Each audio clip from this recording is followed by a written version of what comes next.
Breaking news असां share कर रहे आहियूं। अदालत में फातिमा फरड़ो क़त्ल केस में जवाबदार फयाज़ शाह जी ज़मानत वारी दरख़्वास्त ते फ़ैसिलो महफ़ूज़ करे छॾियो। Sindh high court Sukkur bench में जवाबदार फयाज़ शाह जी ज़मानत वारी दरख़्वास्त ॿुधणी थी। अदालत वकीलनि जा दलील ॿुधण बाद जवाबदार जी ज़मानत वारी दरख़्वास्त ते फ़ैसिलो महफ़ूज़ करे छॾियो आहे। ब्रेकिंग न्यूज़ असां शेयर करे रहिया आहियूं। अदालत फातिमा फरड़ो क़त्ल केस में जवाबदार फयाज़ शाह जी ज़मानत वारी दरख़्वास्त ते फ़ैसिलो महफ़ूज़ करे छॾियो। Sindh high court Sukkur bench में जवाबदार फयाज़ शाह जी ज़मानत वारी दरख़्वास्त ते ॿुधणी थी। अदालत वकीलनि जा दलील ॿुधण बाद जवाबदार जी ज़मानत वारी दरख़्वास्त ते फ़ैसिलो महफ़ूज़ करे छॾियो। ब्रेकिंग न्यूज़ असां शेयर करे रहिया आहियूं। हीअ अहम ख़बर आहे। ॿुधणी जे हवाले सां अव्हांखे आगाह करे रहिया आहियूं। अदालत फातिमा फरड़ो क़त्ल केस में जवाबदार फयाज़ शाह जी ज़मानत वारी दरख़्वास्त ते फ़ैसिलो महफ़ूज़ करे छॾियो।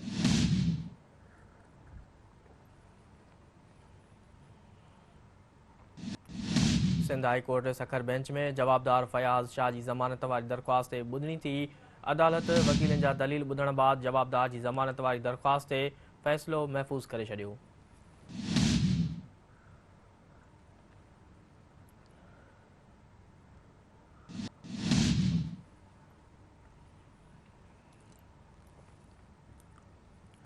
ब्रेकिंग न्यूज़ असां शेयर करे रहिया आहियूं। अदालत फातिमा फरड़ो क़त्ल केस में जवाबदार फयाज़ शाह जी ज़मानत वारी दरख़्वास्त ते फ़ैसिलो महफ़ूज़ करे छॾियो। Sindh high court Sukkur bench में जवाबदार फयाज़ शाह जी ज़मानत वारी दरख़्वास्त ते ॿुधणी थी। अदालत वकीलनि जा दलील ॿुधण बाद जवाबदार जी ज़मानत वारी दरख़्वास्त ते फ़ैसिलो महफ़ूज़ करे छॾियो।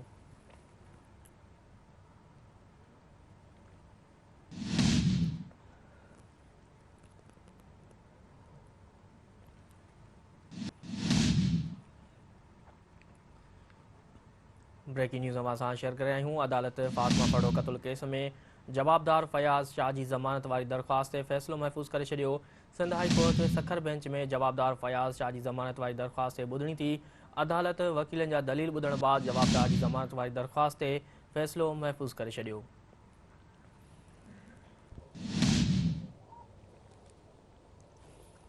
वधीक तफ़सील मालूम कंदासीं। टेलीफोन लाइन ते मौजूदु आहे नज़ाकत जतोई। जी नज़ाकत, अदालत फातिमा फरड़ो क़त्ल केस बाबति ॿुधणी थी आहे, इन बाबति आगाह कजो। जी, Sindh high court Sukkur bench में फातिमा फरड़ो क़त्ल केस के हवाले सां जवाबदारनि जे ज़मानत वारे मामले ते केस जी ॿुधणी थी आहे। Sindh high court Sukkur bench में जवाबदार फयाज़ शाह जी ज़मानत वारी दरख़्वास्त ते वकीलनि पंहिंजा जेके आहिनि दलील पेश कया आहिनि।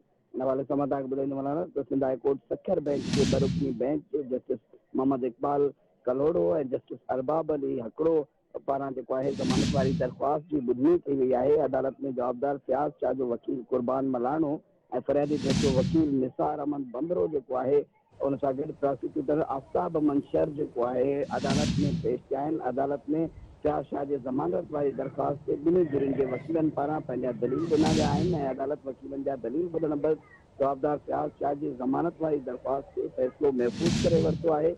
हवाले सां मां तव्हांखे वधीक ॿुधाईंदो वञा त अदालत पारां कोर्ट टाइम ताईं ज़मानत ॾियण या रद्द करण बाबति फ़ैसिलो पिणु ॿुधायो वेंदो।